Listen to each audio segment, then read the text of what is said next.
विशेष मकसद से मैं आपके बीच में ले रहा हूँ। जैसे आप जानते कि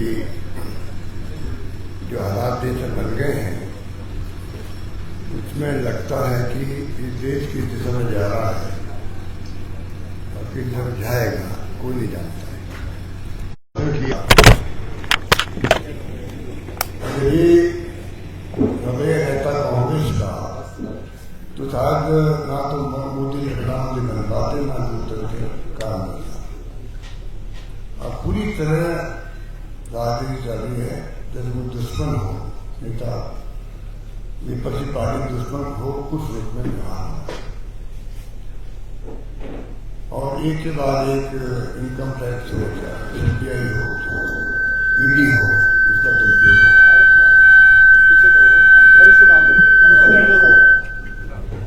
क्योंकि जिस रूप में आप सब देख रहे कि ईडी के माध्यम से कैसे शासन किया जाता है वो हम सब देख रहे हैं। इलेक्ट्रल बॉन्ड के वक्त में भी ईडी का बहुत उपयोग हुआ और आखिर में इलेक्ट्रल बॉन्ड को सुप्रीम कोर्ट को प्रसारित करना पड़ा। हालात ऐसे बन गए हैं दुश्मनी के। एक तरफ तो कांग्रेस की विरासत है देश के अंदर फ्रीडम मूवमेंट की, बड़े बड़े महापुरुष हुए, विरासत को समाप्त करने का प्रयास हो रहा है। आपको याद होगा जब मोदी जी बने प्रधानमंत्री, उस जमाने के अंदर मोतीलाल नेहरू ने जब शुरुआत की राजनीति में, पंडित नेहरू ने शुरुआत करी। एक लंबा इतिहास है जो मैं नहीं जाना चाहूँगा। तो हाल ही में जो घटनाएं हुई है, जो चार्जशीट पेश की गई है सोनिया जी और राहुल जी के ऊपर, एक मजाक बन के रह गई है। क्योंकि जिस नेशनल हेराल्ड की बात करते हैं लोग, आप सोचिए 1938 के अंदर जिस अखबार की शुरुआत हुई, 1938 से शुरुआत होकर के जो अखबार की शुरुआत हुई और जिस रूप में एसोसिएट जर्नल्स लिमिटेड की कंपनी बना करके पब्लिक लिमिटेड कंपनी बनाकर शुरुआत की गई पंडित नेहरू ने, और वो फ्रीडम मूवमेंट को गति देने के लिए नेशनल हेराल्ड की भूमिका हिंदी में नवजीवन भी, कौमी आवाज भी उर्दू के अंदर बहुत बड़ी रही है मूवमेंट के अंदर। कुछ अखबार भी आप जानते हैं कि आप तो खुद मीडिया के साथी हैं कि ये अखबार की इकोनॉमी ऊपर नीचे होती रहती है, कई अखबार बंद भी हो जाते हैं, कि अखबार का प्रकाशन अस्थायी रूप से बंद हो जाता है। तो जो एसोसिएट जर्नल्स लिमिटेड कंपनी थी और नेशनल हेराल्ड था, उसकी स्थिति ये बन गई कि वो उसका प्रकाशन बंद हो गया, निकलना मजबूरी के अंदर। सब कांग्रेस कमेटी की ड्यूटी है, क्योंकि वो पहले से इस कंपनी को मदद करते आई थी। उन्होंने इनको 90 करोड़ रुपए दिए 10 साल के अंदर। 10 साल के अंदर 100 ट्रांजेक्शन से 100 बार चेक काटे गए होंगे, 100 ट्रांजेक्शन 10 साल का पीरियड और 90 करोड़ दिए गए। और एक कंपनी बनाएगा यंग इंडियंस के नाम से, जिससे कि ये, क्योंकि हम जानते थे कि हालात ऐसे थे नेशनल हेराल्ड के अंदर। मुझे पता नहीं कि हिमाचल में कोई सच में संवाददाता कोई होंगे यहाँ, पर राजस्थान में बात कर सकता हूँ कि मुझे भागवत है 15 साल से उनकी तनख्वाह नहीं मिल पा रही थी, तभी वो प्रेस होने आते थे। अभी हाल ही में उनकी डेथ हो गई। उन हालातों में हेराल्ड आ गया, तमाम कर्मचारियों की ना बीआरएस मिल सकता, ना रिटायरमेंट बेनिफिट मिल सकता, ना तनख्वाह मिल सकती, ना पीएफ की स्थिति मिल सकती। उस वक्त में इनकी मदद की गई और ये 90 करोड़ में 70 करोड़ रुपये खर्च किए गए, जो उनको तनख्वाह देने में, तनख्वाह चुकाने में, बीआरएस देने में, पीएफ देने में और इस प्रकार से पूरा निपटारा किया गया जिससे कि कोई देनदारी नहीं रहे हेराल्ड पर। इस प्रकार की शुरुआत करके एक प्रयास किया कांग्रेस ने इस अखबार को वापस कैसे हम लोग पुनर्जीवित करें और वापस इसकी प्रकाशन शुरू करें। और आज प्रकाशन शुरू हो चुका है, उसका ऑनलाइन भी है ऑफलाइन भी है। उस अखबार के बारे में जो किस्से कहानी मार्गदर्शन दिए गए कि 5,000 करोड़ की प्रॉपर्टी को खुर्द-बुर्द कर लिया गया। और आपको कहना चाहूंगा इनकम टैक्स डिपार्टमेंट तो भारत सरकार का है, इसने कहा है कि 413 करोड़ का असेसमेंट किया है। वो भी असेसमेंट है, कहाँ 5,000 करोड़ कहाँ 413 करोड़। और 6 प्रॉपर्टी इनके पास में है, निश्चित की कंपनी के पास में, जेल के पास में। उसके अंदर 6 में से 5 प्रॉपर्टी जो है वो तो जो सरकार में देते हैं अखबार वालों को, जो वो जमीन बेच नहीं सकता, लीज की तरह वो प्रॉपर्टी है। एक प्रॉपर्टी से लखनऊ में है, वो फ्री होल्ड की है। आप सोच सकते हैं कि कहाँ तो जमीनें जो है उनके पास में 413 करोड़ का हिसाब किताब इनकम ने लगाया भी है, तब भी वो जमीनें बिक नहीं सकती। तो आप सोच सकते हो कि खाली कागजों के अंदर है, पर जो माहौल देश में बनाया जा रहा है कि पूरे गांधी परिवार ने 5,000 करोड़ की संपत्तियों को खुर्द-बुर्द कर लिया है, अपने नाम करवा लिया है। कोई नाम नहीं कर। आज भी AJL एसोसिएट जनरल लिमिटेड तमाम प्रॉपर्टी उनके पास में है, वो देखभाल करते हैं, वो किराया वसूल करते हैं और वो खर्च कर रहे हैं। और नई कंपनी जो बनी है वो सेक्शन 25 जो है उसके अंतर्गत ये कंपनी बनी। और शायद आपको मालूम है कि उसके अंदर नॉन प्रॉफिट कंपनी है, जिसमें एक भी रुपया ना तो सैलरी ले सकता शेयर होल्डर, ना प्रॉफिट ले सकता है। नॉन प्रॉफिट कंपनी है ये। किसी प्रकार का कोई भी शेयर होल्डर कोई फायदा उठा नहीं सकता।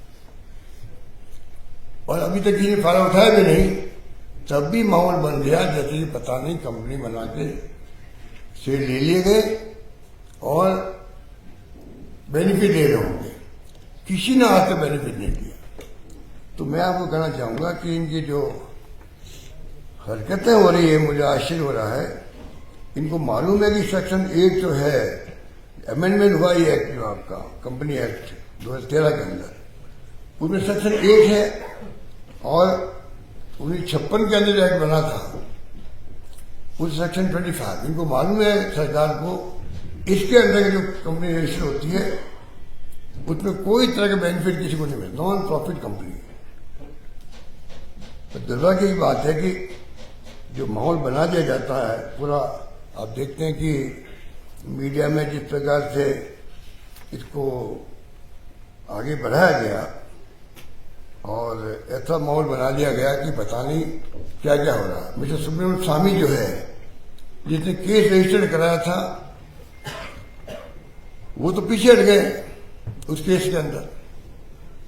शुरुआत उन्होंने करी थी, वो पीछे हट गए और बाद में जब ईडी ने खुद ने जांच करके क्लोज कर दिया केस को, क्लोज करने के बाद में आपका कल्पना कीजिए वापस जो है सरकार ने ईडी के माध्यम से केस रजिस्टर कराया और केस की शुरुआत कर रही पुणे। और ईडी ने क्लोज किया तो ईडी के ईडी के डायरेक्टर थे उनको तबादला कर दिया गया, हटा दिया गया। डायरेक्टर ईडी हट गए और जो केस की तफ्तीश करी आयोग ने उसको हिला दिया गया। और बाद में इन्होंने वापिस केस रजिस्टर किया जिसका चालान फिर अभी हाजिर हुआ है। इसलिए मैं आपको निवेदन कर रहा था कि इन हालातों में ये जो चल रहा है देश के अंदर हालात, सुब्रमण्यम स्वामी के वक्त में ही इलेक्शन कमीशन ऑफ इंडिया में भी एक केस लगाया, एप्लीकेशन लगाई गई कि आपने लोन कैसे दिया और कांग्रेस के खिलाफ में, तो उन्होंने डिसमिस कर दिया एप्लीकेशन को। इलेक्शन कमीशन डिसमिस कर दी, ईडी ने क्लोज कर दिया केस को तफ्तीश करने के बाद में। उसके बाद में इन्होंने वापस केस को शुरू किया जिसकी चालान अभी हाल ही में 9 तारीख को 9 अप्रैल को फाइल की गई। ये प्योरली वेंडेटा है देश के अंदर। वो आप सब देख रहे हैं किस प्रकार के हालात बन गए देश के अंदर। और ये चार्जशीट पेश की गई है, मैं समझता हूं कि ये अपना बहुत दुखद है। ईडी की खुद की ये स्थिति है, आपने देखा होगा पार्लियामेंट के क्वेश्चन के जवाब में भी आ गया हो, ईडी की जो 1% इसकी सक्सेस रेट है ईडी की, करीब 193 केसेस इन्होंने बनाए, उसमें 2 केस पे प्रूव कर पाएंगे, 2 केस को प्रूव कर पाए। और तमाम केस जो है 98% केस पॉलिटिकल पार्टी जो अपोजिशन पार्टी हैं उनके खिलाफ ये बनाए गए हैं। और आपको मालूम है कि वॉशिंग मशीन लगी हुई के बाद तो जो विपक्षी नेता कितने बड़ा करप्ट हो, मोदी जी ने खुद ने भोपाल में भाषण दिया एनसीपी नेता के खिलाफ में 70,000 करोड़ का घोटाला कर दिया। 2 दिन बाद में उनको ज्वाइन वाली पार्टी सरकार में शामिल कर लिया और वित्त मंत्री बना दिया। इतने बड़े घोटालेबाज के ऊपर आरोप लगा 2 दिन पहले वही प्रधानमंत्री लगा है। 2 दिन बाद शपथ होती उनकी, सरकार ज्वाइन करते हैं और वॉशिंग मशीन में सारे दोष खत्म हो जाते हैं। ऐसे आप अनेक उदाहरण मिलेंगे। तो ये हालात है देश के अंदर। विपक्षी पार्टियों में ईडी ने आतंक मचा रखा है, इनकम टैक्स छापे पड़ते हैं, सीबीआई के माध्यम से क्या होता आपको मालूम है। ये तीनों प्रीमियर एजेंसी देश की है जिसमें मैं गर्व होना चाहिए। इन एजेंसियों का दुरुपयोग सरकार जिस प्रकार से कर रही, इतिहास में आज तक ऐसा दुरुपयोग कभी नहीं हुआ। ये मैं आपको निवेदन करना चाहता हूं। और समझ में नहीं मिला अभी किसी को। ये चार्जशीट पेश हुई है, वो समझ में किसी को नहीं मिला। इसलिए मैं आपको यहाँ पर हाजिर हुआ हूँ कहने के लिए हमारी पार्टी ने प्रोग्राम बनाया कि कम से कम हम मीडिया के माध्यम से बताएं देश को कि किस प्रकार की फासिस्टी ताकत आकर बैठ गई देश के अंदर, जो देश के लोकतंत्र को खतरा पैदा हो रहा है। इसलिए मैंने शुरू में कहा आपको कि देश की दिशा में जा रहा है, किस दिशा में जाएगा कोई नहीं जानता। इन हालातों में देश में भय का माहौल है और जो राजनीति हो रही ध्रुवीकरण की वो आप सबके सामने है और वो निश्चित में नहीं है। धन्यवाद। गहलोत जी, इस मामले को लेकर भाजपा नेता जो सुब्रमण्यम स्वामी है, जो वो स्टेटमेंट देते हैं, जो पूरा खुलासा करते हैं, उसके बारे में आप कितना सहमत हैं उनके बयान से? सुब्रमण्यम स्वामी क्या स्टेटमेंट देते हो? गहलोत जी, सुब्रमण्यम स्वामी जी स्टेटमेंट दे रहे हैं मोदी जी और अमित शाह जी के खिलाफ में। आजकल पहले उन्होंने केस किया सोनिया जी और राहुल जी के खिलाफ में, बाद में पता नहीं किन कारणों से 9 साल तक केस पेंडिंग रहा कोर्ट के अंदर। पता नहीं किन कारणों से सुब्रमण्यम स्वामी जी ने खुद ने रिक्वेस्ट कर दी अपने बयान दर्ज कराने पे, नहीं बयान को रोकने के लिए। और बाद में जब मालूम पड़ा वो खुद ही बोलने लगे मोदी जी के और अमित शाह जी के खिलाफ में। आप पढ़ते होंगे सोशल मीडिया के अंदर क्या भाषा वो काम दे रहे हैं, क्या आरोप लगा रहे हैं, आप किस मालूम है। उसके बाद में सरकार ने खुद ने जब केस एफआईआर लगी एक प्रकार से ईडी के अंदर, सुब्रमण्यम स्वामी खुद साइलेंट हो गए, खुद ने केस को उसको आगे नहीं बढ़ाया, तो उन्होंने खुद ने वापस केस को शुरू किया सरकार ने। सर, राहुल गांधी जो है इलेक्शन कमीशन ऑफ इंडिया के ऊपर भी सवाल उठा रहे हैं और महाराष्ट्र में जो है चुनाव में गड़बड़ी का आरोप लगा रहे हैं। क्या लगता है आपको कि वहां पर गड़बड़ी हुई है? देखिए, मैं खुद वहां पे था। जो आरोप लगा रहे हैं राहुल गांधी जी वो पार्लियामेंट में लगा चुके हैं। सरकार को चाहिए कि वो आरोप लगते हैं। आप तो सब वरिष्ठ साथी बैठे हुए हैं कि आरोप कोई लगाए, विपक्षी पार्टियां हैं। कांग्रेस शासन के अंदर जब कभी आरोप लगे तो कांग्रेस हमने देखा भाई डेमोक्रेसी के अंदर पब्लिक क्या सोचेगी, एक्शन किए हैं। कई मुख्यमंत्री हट गए हमारे, केंद्रीय मंत्री इस्तीफे हो गए, इनके राज में एक इस्तीफा नहीं हुआ। तो इनकी जो अप्रोच है वो फासिस्ट है, इसलिए मैंने कहा आपको कि ये डेमोक्रेसी में उचित नहीं है। सर बार बार कंट्रोवर्सी में आ जाते हैं राहुल गांधी जी। अभी आज ही सारे मीडिया में छपा है कि दोहरी नागरिकता को लेकर ड्यूल सिटीजनशिप को लेकर जो है वो 10 दिन के अंदर अपना स्टैंड क्लियर करे, तो इससे कांग्रेस पार्टी का अपना क्या स्टैंड है? देखिए, जब टारगेट ही प्रधानमंत्री ने खुद ने बना दिया है गांधी परिवार को, राजीव गांधी को जब थे वो, तो इस देश में राजीव गांधी, इंदिरा गांधी शहीद हुई है, कभी नाम लेते हैं लोग? आज देश का प्रधानमंत्री बनता है तो जो विरासत बनती आई है उस देश की, उसका जिक्र तो करते हैं कि पंडित नेहरू के बारे में लोग क्या कहते हैं। इसलिए मैंने बड़ा आरोप लगाया इनके ऊपर कि देश की जो विरासत है, देश के अंदर हमारी विरासत है जिसमें गर्व पूरे मुल्क को होना चाहिए। सरकार आती है जाती है, मोदी जी भी परमानेंट रहने वाले हैं, कांग्रेस परमानेंट नहीं रह रही थी, कई बार बदलाव भी हुआ है। तो आप सोच सकते हैं कि ये जो इनकी अप्रोच है, सोच है, वो उचित नहीं कहा जा सकता है। सर जो नेशनल आरोप की बात करते हुए राहुल जी ने करीब 28 केस चला दिए उनके ऊपर जगह जगह पर। जब टारगेट बना रहे हो आप विपक्षी पार्टियों को, कांग्रेस मुक्त भारत की बात करते हो, गांधी परिवार बातें करते हो, इनको पता है गांधी परिवार आज एक किससे कहते हैं लगभग 100 साल के इतिहास 1920 के अंदर जिस परिवार ने जलियांवाला कांड होने के बाद में जो भूमिका अदा करी है देश में, उस परिवार को आप चाहते हो तो मुक्त बन जाए कांग्रेस से।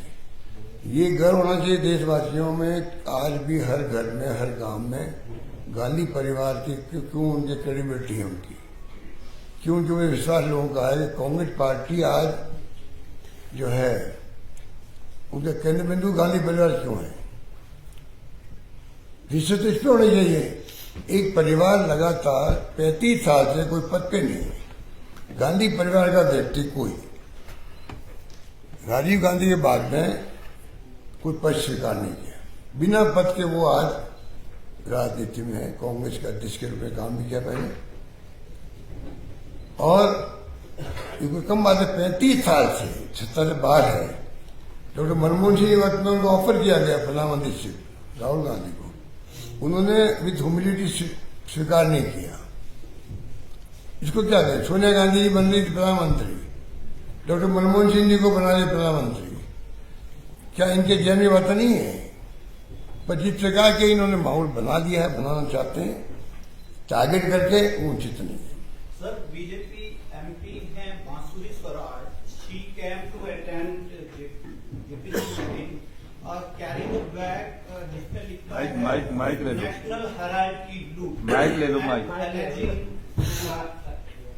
कैरिंग अ बैग जिसमें लिखा है नेशनल हेराल्ड की लूट। She alleged that this is for the first time in democratic India कि फोर्थ पिलर में करप्शन हुआ है। How would you respond to this? And दूसरा क्वेश्चन है, what is your take on one nation one election? किसने कहा शुरू करनी, आपका सुनाई दिया? सुषमा स्वराज अच्छा, वहाँ से बैग लेके आएंगे। बीजेपी की सर, सुषमा स्वराज की बेटी ने एमपी वो बैग लेके आएंगे जिसमें लिखा है नेशनल हेराल्ड की लूट। वो जब वन नेशन वन इलेक्शन की मीटिंग को अटेंड करने आई तो उन्होंने एक बैग कैरी करा रखा है जिसमें लिखा है नेशनल हेराल्ड की लूट। और अब ये मैंने आपको एक एक्सप्लेन मैंने किया आपको, उन्होंने एलेज किया कि this is for the first time कि फोर्थ पिलर ऑफ डेमोक्रेसी में करप्शन हुआ। How would you respond to this? ये मेरा पहला सवाल है।